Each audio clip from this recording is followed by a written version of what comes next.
Friends, എല്ലാവർക്കും നമസ്കാരം. നിങ്ങൾ ഏവരും കാത്തിരിക്കുന്ന അലീനയുടെ നാളത്തെ വിശേഷത്തിലേക്ക് എല്ലാ കൂട്ടുകാർക്കും സ്വാഗതം. എല്ലാവർക്കും നല്ലൊരു രാത്രി ആശംസിച്ചുകൊണ്ട് തന്നെ നാളത്തെ സൂപ്പർ ഹിറ്റ് വിശേഷത്തിലേക്ക് കടക്കാം. ലൈക്ക് ചെയ്യാനും ഹൈപ്പ് ചെയ്യാനൊന്നും മറക്കരുത് കേട്ടോ. അപ്പം ഞാൻ നേരെ വിശേഷത്തിലേക്ക് തന്നെ കടക്കുകയാണ്. അങ്ങനെ നമ്മുടെ അലീന ഏകദേശം അവിടെയൊക്കെ ചുറ്റിക്കണ്ടു, പരിചയപ്പെട്ടു. അവിടെ കുറേ പട്ടികളെയൊക്കെ കണ്ടു. അങ്ങനെ ആ വീട് മൊത്തം ഒന്ന് ചുറ്റിക്കണ്ടു. നമ്മുടെ ആറ്റപ്പനാണ് കൊണ്ട് വീടും പരിസരങ്ങളൊക്കെ കാണിച്ചത്. ഏതായാലും ഇത് കഴിഞ്ഞിട്ട് നമ്മുടെ അലീന ഡ്രസ്സൊക്കെ ചേഞ്ച് ചെയ്തിട്ട് വരികയാണ്. എങ്ങോട്ടേക്ക്? അടുക്കളയിലേക്ക്. നമ്മുടെ അലീനയ്ക്ക് അടുക്കള കാണുമ്പോഴത്തേക്കും അങ്ങനെയാണല്ലോ. അടുക്കള കാണുമ്പോഴത്തേക്കും കൈ ഇങ്ങനെ ധരിക്കും, എന്തെങ്കിലും ജോലിയൊക്കെ ചെയ്യാനായിട്ട് അലീന അങ്ങനെ ചെയ്ത് ശീലിച്ചത് കൊണ്ട്. അപ്പോൾ അലീന അടുക്കളയിലേക്ക് വന്നപ്പോഴത്തേക്കും ദാ നിൽക്കുന്നു നമ്മുടെ പൗലോസ്. പൗലോസ് പറഞ്ഞു, കുഞ്ഞെന്താ അടുക്കളയിൽ എന്തെങ്കിലും കഴിക്കാനോ കുടിക്കാനോ ഒക്കെ വേണമെന്ന് ചോദിച്ചപ്പം എനിക്കൊന്നും കഴിക്കാനും കുടിക്കാനും വേണ്ട. അല്ല, സാധാരണ ഇങ്ങോട്ട് കഴിക്കാനും കുടിക്കാനും എല്ലാവരും വരുന്നത്. അല്ല, കുഞ്ഞ് നേരത്തെ എവിടെയായിരുന്നു താമസിച്ചിരുന്നത്? അത് പിന്നെ കുഞ്ഞിൻ്റെ നേരത്തെ സത്യത്തിൽ കുഞ്ഞിൻ്റെ വീട് എവിടെയാണ്? വീടോ? എനിക്ക് വീടെന്ന് പറയാൻ എനിക്ക് സ്നേഹനികേതനായിരുന്നു എൻ്റെ വീട്. പിന്നെ അവിടെ നിന്ന് ഞാൻ നേരെ പാലയിലേക്ക് പോവുക ചെയ്തത്. അപ്പോൾ പാലയിൽ കൊച്ചിൻ്റെ സ്വന്തം വീടല്ലേ? അല്ലെന്നേ. അപ്പം കൊച്ചിനെ ഇവിടെ കൊണ്ടാക്കിയതാരാ? മോളെ ഇവിടെ കൊണ്ടാക്കിയ അദ്ദേഹം ആരാ? അതെൻ്റെ അച്ഛൻ. അപ്പോഴത്തേക്കും പെട്ടെന്ന് പൗലോസ്, അച്ഛനോ? അതെങ്ങനെ കൊച്ചിൻ്റെ അച്ഛനാകും? അല്ല, ഇവിടെ കേണൽ സാറ് പറഞ്ഞത് കേണൽ സാറാണ് മോളുടെ അച്ഛനെ എന്നല്ലേ പറഞ്ഞത്. അപ്പം എങ്ങനെ കൊണ്ടുവന്ന് വിട്ടയാൾ നിൻ്റെ അച്ഛനാകും? അതെനിക്കങ്ങോട്ട് മനസ്സിലാവുന്നില്ലല്ലോ എന്ന് പറഞ്ഞപ്പം അങ്ങനെയും പലർക്കും അച്ഛനാകാൻ പറ്റും. അതിപ്പം ജന്മം തന്നു അല്ലെങ്കിൽ ജന്മം തന്നു വളർത്തി എന്നോർത്തോണ്ട് ഒരാൾ യഥാർത്ഥ അച്ഛനാകണമെന്നില്ല പൗലോസ് ചേട്ടാ. നമുക്ക് കർമ്മം കൊണ്ടും അച്ഛനാകാൻ പറ്റും. അതുപോലെ എനിക്ക് ഈ ലോകത്തിൽ ഏറ്റവും ഇഷ്ടമുള്ള എൻ്റെ ഒരു അച്ഛനാണ് ഈ പറയുന്ന ബാലചന്ദ്ര മേനോൻ. നിങ്ങളെല്ലാവരും കണ്ടില്ലേ എൻ്റെ കൂടത്തിൽ വന്നത്? കർമ്മം കൊണ്ട് എൻ്റെ അച്ഛൻ തന്നെയാണത്. ഞാൻ ഇവിടുത്തെ എൻ്റെ പപ്പേനെ ഇപ്പോഴല്ലേ കാണുന്നത്. ഈ പപ്പേനെ കാണുന്നതിന് മുമ്പ് ഞാൻ കണ്ടത് എൻ്റെ അച്ഛനെയാണ്. എൻ്റെ അച്ഛനാണ് ഞാൻ എൻ്റെ അച്ഛനെയാണ് ആദ്യമായിട്ട് അച്ഛാന്ന് വിളിച്ചതും ആ ഒരു വാത്സല്യമൊക്കെ എനിക്ക് കിട്ടിയതും എൻ്റെ അച്ഛനിൽ നിന്നാണ്. അപ്പോൾ അതാണ് എൻ്റെ അച്ഛൻ. ഇത് എൻ്റെ പപ്പ. അച്ഛനും പപ്പയോ? അങ്ങനെ 2 പേരുണ്ടോ ഒരാൾക്ക്? ഞാൻ പറഞ്ഞില്ലേ, കർമ്മം കൊണ്ട് എൻ്റെ അച്ഛൻ എനിക്ക് അച്ഛനായി, ജന്മം നൽകി എൻ്റെ അപ്പ എനിക്ക് അപ്പയായി, പപ്പ എനിക്ക് പപ്പയായി. അങ്ങനെയാന്ന് പറഞ്ഞപ്പോഴത്തേക്കും കുഞ്ഞ് പറയുന്നൊന്നും എനിക്ക് പിടികിട്ടുന്നില്ലല്ലോ. കുഞ്ഞ് എന്തൊക്കെ ഈ പറയുന്നതെന്ന് ചോദിച്ചപ്പം അതൊക്കെ പതുക്കെ ചേട്ടന് മനസ്സിലായിക്കോളും. ഇപ്പം ഏതായാലും ഇവിടെ എന്തെങ്കിലും ജോലിയൊക്കെ ചെയ്യാനുണ്ടെങ്കിൽ ഞാൻ ചെയ്യാം. അയ്യോ, കുഞ്ഞിവിടുത്തെ ജോലിയൊന്നും ചെയ്യണ്ട. ഇവിടുത്തെ ജോലിയൊക്കെ ഞാൻ തന്നെ ഒറ്റയ്ക്ക് ചെയ്യുന്നത്. അല്ല, എന്തൊക്കെ കറികളാണ് ഇവിടെ ഉണ്ടാക്കുന്നത്? കറികളുടെ കാര്യമൊന്നും പറയണ്ട കുഞ്ഞ്. ഇവിടെ നിന്റെ പപ്പാക്കില്ലേ എത്ര കറികൾ വേണമെന്നറിയാമോ? ആ തീന്മേശ നിറയെ കറികളുണ്ടായിരിക്കണം. പോത്ത്, ചിക്കൻ, കപ്പ, അങ്ങനെ കുറേ മൊത്തം നോൺ വെജ് തന്നെയാണ് നിൻ്റെ പപ്പ കഴിക്കുന്നതെന്ന് പറഞ്ഞപ്പോഴത്തേക്ക് ഇത്രയും കറികളോ ഒരു ദിവസം? അപ്പം ഇത്രയും കറികൾ പൗലോസ് ചേട്ടൻ തന്നെ ഉണ്ടാക്കുമോ? അതൊക്കെ എനിക്ക് സിമ്പിളാണെന്നേ. ഇത്രയും കറികൾ തന്നെ ഉണ്ടാക്കുന്നതിന് എന്താ ഇത്ര പാടിയിരിക്കുന്നത്? ഇടയ്ക്ക് ആൻ്റപ്പനൊക്കെ എൻ്റെ കൂടെ കൂടും. അല്ല, ആൻ്റപ്പനെ അറിയില്ലേ? അറിയാം. ആൻ്റപ്പ ചേട്ടനാണ് എനിക്കിവിടെ നടന്ന് എല്ലാം കാണിച്ചൊക്കെ തന്നതെന്ന് പറഞ്ഞപ്പം എന്നാൽ പിന്നെ കുഞ്ഞ് കൂടുതൽ നേരം അടുക്കളയിൽ നിൽക്കേണ്ടെന്നേ. കുഞ്ഞ് പൊക്കോ, കുഞ്ഞ് പോയിട്ട് അവിടെ TV കാണുകയോ കുഞ്ഞ് എന്തെങ്കിലുമൊക്കെ ചെയ്തോളാൻ പറഞ്ഞപ്പോഴത്തേക്കും അത് പിന്നെ എനിക്ക് സത്യം പറഞ്ഞു കഴിഞ്ഞാൽ ഈ അടുക്കളയിൽ നിന്നാണ് ശീലം. അല്ലാതെ എനിക്ക് റൂമിലിരുന്നൊരു ശീലം ഇല്ലയെന്ന് പറഞ്ഞപ്പോഴത്തേക്കും അതെന്താ അടുക്കളയിൽ നിന്ന് ശീലം? അതങ്ങനെയാണെന്നേ. ഞാൻ പാലായിൽ ഒരു വീട്ടിൽ നിന്നെന്ന് പറഞ്ഞില്ലേ, അവിടുത്തെ അച്ഛൻ എൻ്റെ അച്ഛനാണെന്ന് പറഞ്ഞില്ലേ, അങ്ങ് പാലായിൽ ആ വീട്ടിൽ ഞാൻ സർവൻ്റായിട്ട് ചെന്നതാണെന്ന്. സർവൻ്റായിട്ട് എന്തിനാ അങ്ങോട്ടേക്ക് പോയത്? അല്ല, കുഞ്ഞപ്പം സർവൻ്റായിട്ട് ജോലിയൊക്കെ ചെയ്തിട്ടുണ്ടോ? ഞാൻ പറഞ്ഞില്ലേ സ്നേഹനികേതൻ എന്ന് പറയുന്നത്. അതെ, ഒരു അനാഥാലയമായിരുന്നു. ഞാൻ കുഞ്ഞായിരുന്നപ്പം അവിടുത്തെ ബ്രിജിത്താമ്മയ്ക്ക് എന്നെ കിട്ടിയതാണ്. ഞാൻ അവിടെയാണ് വളർന്നത്. അതാണ് എൻ്റെ വീട്. പിന്നെ അവിടെ നിന്ന് ഞാൻ എൻ്റെ ബ്രിജിത്താമ്മ മരിച്ചു പോയി കഴിഞ്ഞപ്പോഴത്തേക്കും പതിയെ മാറി എൻ്റെ അച്ഛൻ്റെ അടുത്തേക്ക് പോയി. അവിടെ ഞാൻ സർവൻ്റായിട്ടാണ് ചെന്നത്. പക്ഷേ ഇങ്ങോട്ടേക്ക് വന്നത് സർവൻ്റായിട്ടല്ല കേട്ടോ. എന്നെ അവിടെ ചെന്ന് കഴിഞ്ഞപ്പോഴത്തേക്കും അച്ഛനും അതുപോലെ എൻ്റെ സഹോദരങ്ങളുണ്ട്, എനിക്ക് 3 പേര്. അവരെല്ലാവരും കൂടെ എന്നെ വീട്ടിലെ ഒരു ആളാക്കി മാറ്റി. പിന്നെ ഞാൻ അവിടുത്തെ സർവൻ്റേ അല്ലായിരുന്നു. പിന്നെ അച്ഛൻ എനിക്ക് സ്നേഹം തന്നു, ഒരു മകളെ പോലെ എന്നെ സ്നേഹിച്ചു. അന്നേക്ക് അതുവരെ കിട്ടാത്തൊരു സ്നേഹം, ഒരു അച്ഛൻ്റെ സ്നേഹവും വാത്സല്യവും ഒരു അമ്മയുടെ സ്നേഹവും കൂടെ കൂട്ടിച്ചേർത്ത് എനിക്ക് എൻ്റെ അച്ഛൻ തന്നത് എന്നൊക്കെ പറഞ്ഞപ്പോഴത്തേക്കും ഇത് കൊള്ളാലോ മോളെ, ഇത് കേട്ടിട്ടൊരു വലിയ കഥ പോലെ തോന്നുകയാണല്ലോ എന്ന് പറഞ്ഞപ്പം ഇതൊന്നും അല്ല, ഇനിയും കുറേ കഥകളുണ്ട്. അല്ല, ആ കഥകളൊക്കെ ഇപ്പോൾ പറയാൻ പറ്റുമോ? അതിപ്പം പറയാൻ പാടില്ല, അത് ഞാൻ പിന്നെ പതുക്കെ പറയാം. ഏതായാലും ഇവിടെ എന്തെങ്കിലും ജോലി ചെയ്യാനുണ്ടെങ്കിൽ എന്നോട് പറഞ്ഞാൽ മതി. ഞാനും പൗലോസ് ചേട്ടനെ സഹായിക്കാമെന്ന് പറഞ്ഞപ്പം കുഞ്ഞെ വെറുതെ എൻ്റെ ജോലി കുഞ്ഞെടുത്ത് കളയല്ലേ. എനിക്കിവിടെ അത്യാവശ്യം ജോലികളൊക്കെ ഉണ്ട്. ഞാൻ കുഞ്ഞിനെ ഇനിയിപ്പോൾ സഹായത്തിന് വിളിച്ചു എന്നങ്ങാണ് ഇവിടെ കേരളദേഹം അറിഞ്ഞു കഴിഞ്ഞാലേ എൻ്റെ ജോലി പോകും. വെറുതെ എന്തിനാ എൻ്റെ ജോലി കളയുന്നത്? അല്ല, എനിക്കിവിടുത്തെ ജോലി ചെയ്യുന്നത് കൊണ്ടൊന്നും യാതൊരു കുഴപ്പമില്ല. അല്ല, ഇവിടെ എന്തെങ്കിലും കട്ട് ചെയ്യാനുണ്ടെങ്കിലോ പച്ചക്കറി കഴുകാനുണ്ടെങ്കിലോ ഒക്കെ ഞാൻ സഹായിക്കാമെന്ന് പറഞ്ഞപ്പോഴത്തേക്കും വേണ്ട, കുഞ്ഞിപ്പോൾ ഒരു കാര്യം ചെയ്യുക, കുഞ്ഞിപ്പം പോയി അതിൽ നടന്ന് കാര്യങ്ങളൊക്കെ കാണുകയും പഠിക്കുകയൊക്കെ ചെയ്യും. ഇപ്പം തൽക്കാലം മോളെന്നെ സഹായിക്കാൻ വരണ്ട എന്നിങ്ങനെ പറഞ്ഞു. ഏതായാലും ഞാനൊന്ന് സഹായം ചോദിച്ചു, അല്ല സഹായിക്കട്ടെ എന്ന് ചോദിച്ചു. ഇനിയിപ്പം പൗലോസേട്ടനെ ഞാൻ സഹായിക്കേണ്ടെന്നാണെങ്കിൽ ഓക്കെ, ഞാൻ പൗലോസേട്ടൻ്റെ ജോലി കളയുന്നില്ല, ഞാൻ സഹായിക്കുന്നില്ല. എന്നാൽ പിന്നെ ഞാനിവിടെയൊക്കെ ഒന്ന് കാണട്ടെ എന്ന് പറഞ്ഞുകൊണ്ട് അലീന അവിടുന്ന് പതുക്കെ ഇറങ്ങി നടക്കാനൊക്കെ തുടങ്ങി. അലീന ഇങ്ങനെ നടക്കും തോറും അവിടെ കുറേ പ്രാവുകളൊക്കെ ഉണ്ട് കേട്ടോ. പഴയ വീടാണെങ്കിലും ഒരു പ്രാവിൻ്റെ കൂടില്ലേ, അതൊക്കെ അവിടെ ഉണ്ടായിരുന്നു. അപ്പോൾ അലീന അതൊക്കെ ഇങ്ങനെ നടന്നു പതുക്കെ ഇങ്ങനെ കണ്ട് കേട്ട് ഇങ്ങനെ വളഞ്ഞു ചുറ്റിയൊക്കെ ചെന്ന് കഴിഞ്ഞപ്പോഴത്തേക്കും ഒരു റൂമിലിരുന്ന് നമ്മുടെ സ്റ്റാൻലി വെള്ളവടി. നമ്മുടെ സ്റ്റാൻലിയുടെ കാര്യം അറിയാമല്ലോ, എപ്പോഴും ഒരു കയ്യിൽ ഒരു ചെറിയൊരു ഗ്ലാസ് കാണും, തൊട്ടടുത്ത് അങ്ങനെ വിസ്കി മാത്രമേ പുള്ളിക്കാരൻ കഴിക്കാറുള്ളൂ. അപ്പോൾ ഒരു സ്റ്റാൻഡേർഡ് കുടിക്കാരൻ തന്നെയാണ് നമ്മുടെ സ്റ്റാൻലി. അപ്പോൾ സ്റ്റാൻലി ഇങ്ങനെ കുടിച്ചുകൊണ്ടിരിക്കുമ്പോഴത്തേക്കുമാണ് അലീന പതിയെ അതിലേ നടന്നു പോകുന്നതും. പതിയെ നമ്മുടെ അലീന എന്ത് ചെയ്യുന്നു, പതിയെ അതിലേ നടന്നിട്ട് നമ്മുടെ സ്റ്റാൻലിയുടെ റൂമിൻ്റെ അവിടെ, റൂമല്ല എന്താ പറയുക, അവിടെ ഒരു ചെറിയൊരു ലിവിങ് റൂം പോലത്തെ ഒരു സ്ഥലം ഉണ്ടല്ലോ.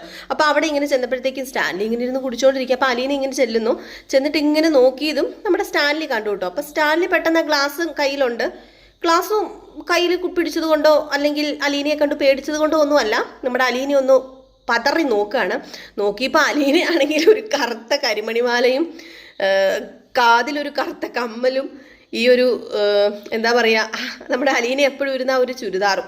ഇത് കണ്ടപ്പോഴത്തേക്കും നമ്മുടെ സ്റ്റാൻലിക്ക് അങ്ങോട്ട് ദഹിച്ചില്ല. സ്റ്റാൻലി ഇങ്ങനെ പെട്ടെന്നൊന്ന് രൂക്ഷമായിട്ട് നോക്കി. അപ്പോൾ അലീനയ്ക്ക് എന്തോ പോലെ തോന്നി കേട്ടോ. അലീനയ്ക്ക് മാത്രമല്ല, ഈ കുടിച്ചിരിക്കുന്നത് കണ്ടപ്പോഴത്തേക്കും അലീനയ്ക്ക് എന്തോ ഒരു എന്താ പറയുക, അത്രയ്ക്ക് ബോധിക്കുന്നില്ല. അലീന ഇങ്ങനെ നോക്കി. അപ്പം സ്റ്റാൻലി ചോദിച്ചു, അല്ല നിനക്കിവിടെ വേറെ ഡ്രസ്സും കാര്യങ്ങളൊന്നും ഇല്ലേ? ഞാൻ നിനക്ക് എത്ര ഡ്രസ്സാണ് അലീനെ മേടിച്ചു വെച്ചിരിക്കുന്നത്? ആ അലമാര തുറന്ന് നീ കണ്ടില്ലേ, അതിനകത്ത് എത്ര ഡ്രസ്സ് ഉണ്ട്? അല്ല ആൻ്റപ്പ ഇവിടെ വന്നേടാ എന്ന് പറഞ്ഞു ആൻ്റപ്പനെ വിളിക്കാൻ തുടങ്ങുമ്പോഴത്തേക്കും അലീന പറഞ്ഞു, വേണ്ട ആൻ്റപ്പ ചേട്ടനെ വിളിച്ച് ബുദ്ധിമുട്ടിക്കൊന്നും വേണ്ട, ഞാൻ മനഃപൂർവ്വം ആ ഡ്രസ്സൊന്നും എടുത്ത് ഇടാതിരുന്നതെന്ന് പറഞ്ഞപ്പോഴത്തേക്കും അതെന്താ നീ ആ ഡ്രസ്സൊന്നും എടുത്ത് ഇടാതിരുന്നത്? അല്ല അത്രയും സാധനങ്ങൾ ഞാൻ മേടിച്ചു വെച്ചത് ആർക്ക് വേണ്ടിയാണ്? നിനക്ക് വേണ്ടിയല്ലേ? അല്ല എനിക്കിപ്പം തൽക്കാലം ആ ഡ്രസ്സൊന്നും വേണ്ട, ഞാൻ ഈ ഡ്രസ്സ് ഇട്ടോളാം. ഈ ഡ്രസ്സിന് എന്താ കുഴപ്പം? ഈ 23 വർഷമായിട്ട് കിട്ടാത്ത സുഖ സൗകര്യങ്ങളും ഡ്രസ്സുകളും ഒക്കെ എനിക്ക് ഈ ഒരു 23ാമത്തെ വയസ്സിൽ കിട്ടിയെന്ന് ഓർത്തുകൊണ്ട് ഒരു സന്തോഷം ഉണ്ടാകാൻ പോകുന്നില്ല പപ്പ എന്നിങ്ങനെ പറഞ്ഞപ്പോഴത്തേക്കും നീ എന്താ എന്നെ ചോദ്യം ചെയ്യുവാണോ? അല്ല നീ കുറേ നേരമായില്ലെങ്കിൽ കുറേ പ്രാവശ്യമായല്ലോ ഈ അനാഥാലയത്തിലെ കഥയും അതും ഇതുമൊക്കെ പറയാൻ തുടങ്ങിയിട്ട്. നീ ജീവിച്ചിരിപ്പുണ്ടെന്നോ അതുപോലെ എനിക്കിങ്ങനെ ഒരു കുഞ്ഞുണ്ടായി എന്നോ ഒന്നും ഞാൻ അറിഞ്ഞില്ലായിരുന്നു. അതുകൊണ്ടാണ് നീ അനാഥാലയത്തിൽ പോയത്. അല്ലാതെ അത് എൻ്റെ തെറ്റായിട്ട് കണ്ട് നീ എന്നെ ഇങ്ങനെ ഏതു നേരവും കുത്തി പറയുകയാണെന്ന് ചോദിച്ചപ്പോൾ ഞാൻ ഒരിക്കലും പപ്പേനെ കുത്തി പറഞ്ഞൊന്നുമല്ല. അല്ല പപ്പ ചിലപ്പം പപ്പയ്ക്ക് ഞാനെന്ന ഒരു മോളുണ്ടെന്ന് പപ്പയ്ക്ക് അറിയത്തില്ലായിരിക്കും, അതൊക്കെ ശരിയാണ്. പക്ഷേ ഈ അനാഥാലയത്തിലാണല്ലോ ഞാൻ 23 വർഷം വളർന്നത്. ആ വളർന്ന് എനിക്ക് ഈ ഡ്രസ്സും ഈ വീടും ഒക്കെ തന്നെ അത്ഭുതമാണ്. ഈ ഒരു ഡ്രസ്സ് പോലും എനിക്ക് ഇടാൻ കിട്ടുന്നുണ്ടല്ലോ. ഞാൻ എത്ര നാൾ തുന്നി ചേർത്ത് ഡ്രസ്സൊക്കെ ഇട്ടുകൊണ്ട് നടന്നു. അപ്പോൾ അതുകൊണ്ടൊക്കെ തന്നെ ഞാൻ പപ്പയോട് പറഞ്ഞതല്ലേ, എനിക്ക് അതുകൊണ്ടൊക്കെ തന്നെ ഇതൊക്കെ തന്നെ വലിയ കാര്യമാണ്. പക്ഷേ ഞാനൊരു കാര്യം പറയാം, എന്നെ ഇവിടുത്തെ ചിട്ടവട്ടങ്ങളൊക്കെ പഠിപ്പിച്ചോ, പക്ഷേ എനിക്ക് എൻ്റേതായ ശീലങ്ങളൊക്കെ ഉണ്ട്, അത് ഞാൻ മാറ്റത്തില്ല, അതെനിക്ക് മാറ്റാൻ പറ്റത്തില്ല. എന്തിനാ ഇത്രയും വലിയ ബംഗ്ലാവ് തന്നെ പണി തീർത്തിട്ടിരിക്കുന്നത്? എത്ര പേര് ഒരു വീടില്ലാതെ അല്ലെങ്കിൽ ഒരു കൂരയില്ലാതെ ഒരു പ്ലാസ്റ്റിക് മേടിച്ച് കെട്ടാൻ പോലും പൈസ ഇല്ലാതെ എവിടെയൊക്കെയോ കിടന്നുറങ്ങുന്നു. എന്നിട്ട് ഇത്രയ്ക്കും വലിയ ബംഗ്ലാവ് ഒരാൾക്ക് വേണ്ടി മാത്രം താമസിക്കാനെന്ന് പറഞ്ഞപ്പോഴത്തേക്ക് നിർത്ത് അലീനെ, നീ എന്നെ ചോദ്യം ചെയ്യുകയാണെന്ന് ചോദിച്ചപ്പോഴത്തേക്ക് പപ്പേനെ ചോദ്യം ചെയ്യാൻ ഞാൻ ആരുമല്ലെന്ന് എനിക്കറിയാം, ഞാൻ പപ്പേനെ ചോദ്യം ചെയ്തൊന്നുമല്ല. എന്നാൽ പിന്നെ ഈ ടോപ്പിക്ക് ഇവിടെ നിർത്താം, അവസാനിപ്പിക്കാം. നീ ഇവിടുത്തെ ചുറ്റുവട്ടങ്ങളും കാര്യങ്ങളും ഒക്കെ കണ്ടല്ലോ, ഇനി കുറേ ചിട്ടങ്ങളും ഇതൊക്കെ നിനക്ക് പഠിക്കാനുണ്ട്, അത് ആൻ്റപ്പനോട് ചോദിച്ചാൽ മതിയെന്നിങ്ങനെ പറഞ്ഞപ്പം ഞാൻ എല്ലാ ആൻ്റപ്പൻ ചേട്ടനോട് ചോദിച്ചു പഠിച്ചോളാം. അല്ല പപ്പ എന്തിനാ എന്നെ ഇങ്ങോട്ട് കൂട്ടിക്കൊണ്ട് വന്നത്? ആൻ്റപ്പ ചേട്ടനെ കൊണ്ട് എന്നെ എല്ലാം പഠിപ്പിക്കാൻ വേണ്ടിയാണോ എന്നിങ്ങനെ ചോദിക്കുകയാണ്. അപ്പോഴത്തേക്കും അലീനെ, നിന്നെ എല്ലാം പഠിപ്പിക്കാൻ വേണ്ടിയൊന്നുമല്ല ഞാൻ ഇങ്ങോട്ട് കൂട്ടിക്കൊണ്ട് വന്നത്, എൻ്റെ മകളായിട്ട് തന്നെയാണ് കൂട്ടിക്കൊണ്ട് വന്നത്. നിനക്ക് അറിയാലോ ഇവിടെ ഉള്ളവരോടെല്ലാം ഞാൻ നിന്നെ വേറൊരു രീതിയിലല്ല പരിചയപ്പെടുത്തിയിരിക്കുന്നത്, എൻ്റെ സ്വന്തം മകളായിട്ട് തന്നെയാണ് ഞാൻ പരിചയപ്പെടുത്തിയിരിക്കുന്നത്. അപ്പോൾ അതുകൊണ്ട് നിനക്ക് പ്രത്യേകിച്ച് പറഞ്ഞു തരേണ്ട കാര്യമില്ലല്ലോ, ഞാൻ മകളായിട്ട് തന്നെയാണ് നിന്നിവിടെ കൂട്ടിക്കൊണ്ട് വന്നിരിക്കുന്നത്. പിന്നെ എനിക്ക് കുറച്ച് ചിട്ടവട്ടങ്ങളും കാര്യങ്ങളും ഒക്കെ ഉണ്ട്, അത് അതേപടി അനുസരിച്ച് പോകണമെന്ന് മാത്രമേ ഉള്ളൂ എന്നിങ്ങനെ പറഞ്ഞു. അപ്പോഴത്തേക്കും അലീന പറഞ്ഞു, അല്ല ഇത് ഈ കയ്യിലിരിക്കുന്ന സാധനം സ്ഥിരമായിട്ട് പപ്പ ചെയ്യുന്ന കാര്യമാണോ? അല്ല, ഞാൻ കുറേ പ്രാവശ്യമായിട്ട് ഞാൻ ശ്രദ്ധിക്കുകയാണ് എന്ന് പറഞ്ഞപ്പോഴത്തേക്കും അതാണ് പറഞ്ഞത് അലീന, ഇവിടുത്തെ കുറച്ച് കാര്യങ്ങളൊക്കെ കണ്ടാൽ നീ കണ്ണടച്ച് വിട്ടേക്കണം, അല്ലാതെ അതിൽ കയറി പിടിച്ച് വേറൊന്നും ചെയ്യാനായിട്ട് നോക്കണ്ട. നിനക്കൊരു റൂം തന്നിട്ടുണ്ട്, അതിനകത്ത് എല്ലാ സുഖ സൗകര്യങ്ങളും ഉണ്ട്. അതുപോലെ ഈ വീട്ടിലെ ഏത് റൂമിലും നിനക്ക് കയറാം. പക്ഷേ ഈ സ്റ്റാൻലിയെ ചിട്ടവട്ടങ്ങൾ പഠിപ്പിക്കാൻ വേണ്ടി മാത്രം വന്നേക്കരുത്, എനിക്ക് അത്ര മാത്രമേ പറയാനുള്ളൂ എന്ന് പറഞ്ഞു. ഏതായാലും ഈ സമയത്ത് നമ്മുടെ അലീനോട് എന്നാ നീ പൊക്കോ എന്ന് പറഞ്ഞ് അലീനെ അവിടെ നിന്ന് മാറ്റി വിടുകയാണ് കേട്ടോ.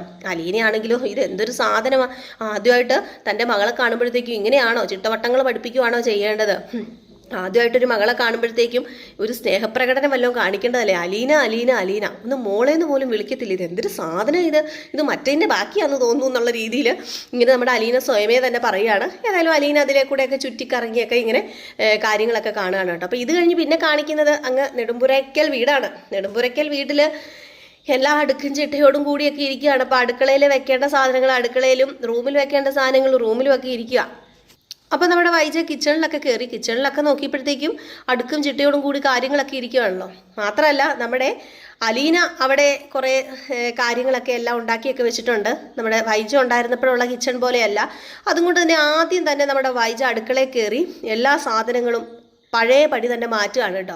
അപ്പോൾ ഇത് ചോദ്യം ചെയ്യാനായിട്ട് കൃഷ്ണമോള് വരുന്നുണ്ട്. അമ്മ എന്താ ഈ കാണിക്കുന്നതെന്ന് ചോദിച്ചപ്പോഴത്തേക്കും, അതെ ഞാൻ പോയ പടി അല്ലല്ലോ ഇവിടെ ഇരിക്കുന്നത്, ഈ സാധനം ഇവിടെ അല്ല ഇരുന്നത്, ഈ സാധനം അവിടെയാണ് ഇരുന്നത്, ആ സാധനം ഇവിടെയല്ല ഇരുന്നത്, ഈ സാധനം മറ്റൊരിടത്താണ് ഇരുന്നതെന്നൊക്കെ പറഞ്ഞിട്ട് അത് മാറ്റാൻ തുടങ്ങുമ്പോഴത്തേക്ക് എന്താ അമ്മ ഈ കാണിക്കുന്നത്, അതിപ്പം ഇരിക്കുന്നത് കറക്റ്റ് സ്ഥാനത്തല്ലേ, പിന്നെ എന്തിനാ ഇതൊക്കെ മാറ്റി വെക്കുന്നത് എന്ന് ചോദിച്ചപ്പോഴത്തേക്കും, ഞാനൊരു കാര്യം പറഞ്ഞേക്കാം, അവളിവിടെ എന്തൊക്കെ മാറ്റി വെച്ചിട്ടുണ്ടോ, അവളിവിടെ എന്തൊക്കെ കാട്ടി കൂട്ടിയിട്ടുണ്ടോ അതെല്ലാം എനിക്ക് മാറ്റി വെക്കണം.